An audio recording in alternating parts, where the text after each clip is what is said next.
सीता चल गाडीत बस पटकन, अर्जंट गावात जायचं आपल्याला. नाही येऊ शकत, मला काम आहे थोडं. सॉरी बरं का तुला विचारलं, चुकलाच माझं.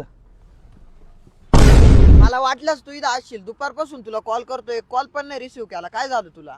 माझ्यासारख्या रिकाम चोटांचे नंबरच डिलीट कर ना मोबाईल मधून, मला ब्लॉक करून टाक, विषय संपव. अरे पण झालं काय? काय झालं? हागला ना मैत्रीत.